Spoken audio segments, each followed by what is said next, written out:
Ja te zapravo 100 puta na dan razmišljam o tome što bi Marko i kako bi Marko, način na koji on vjerovao u mene, zapravo je toliko vjerovao da sad ja vjerujem u sebe.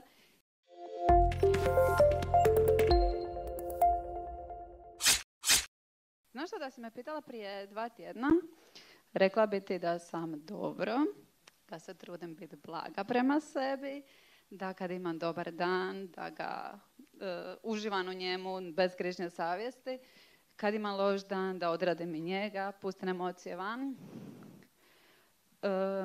Zapravo imam osjećaj da sam se ipak malo preokupirala poslom, da emocije možda ne izađu van tako kako bi trebale i mislim da se sad ipak trebam vratiti možda 2 koraka unatrag, stati, udahnuti, skupiti snagu i opet krenuti naprijed. Ja te zapravo 100 puta na dan razmišljam o tome što bi Marko i kako bi Marko, način na koji on vjerovao u mene, zapravo je toliko vjerovao da sad ja vjerujem u sebe i zapravo radim sve... Hvala vam. Radim sve na što bi on bio ponosan. Cijeli dan odradim ko mali robot i onda ti cure zaspu. I ta 2 sata kad si zapravo sam u stanu, to je ono vrijeme kad bi inače ja izašla iz sobe i dala mu znak uspavali smo ih, imamo 2 sata sad za nas dvoje. Ta 2 sata su mi zapravo najteže vrijeme. Ja sam dobila jako puno podrške od Markovih pratitelja, prijatelja i tako dalje i onda su mi ta 2 sata zapravo ispunjena komuniciranjem sa tim ljudima na Instagramu. Ja bih čak rekla da je on s tim što je ostavio, da mi zapravo on pomaže sad i kad nije tu. Evo ako, 5.9.2021. Marko dobio dijagnozu. Ja prije toga sam vozila samo po Zadru.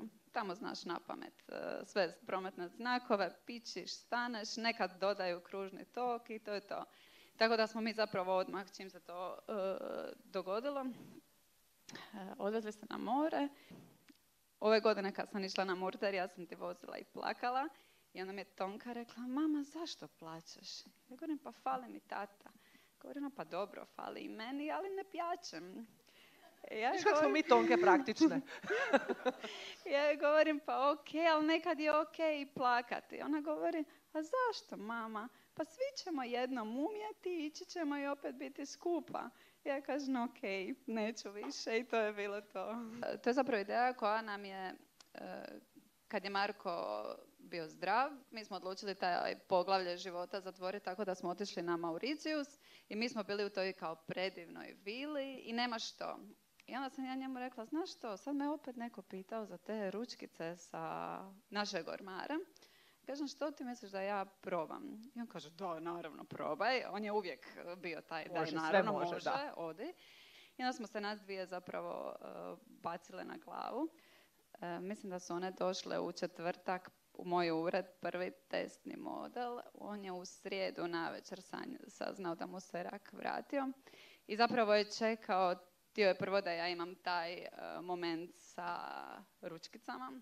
I onda kasnije u knjizi je napisao, shvatio sam zapravo da je taj trenutak bio potreban meni, a ne Tini. S druge strane, javljaju mi se žene koje su aktivne u ovom procesu ili koje su prošle, tako da razmjenjujemo iskustva.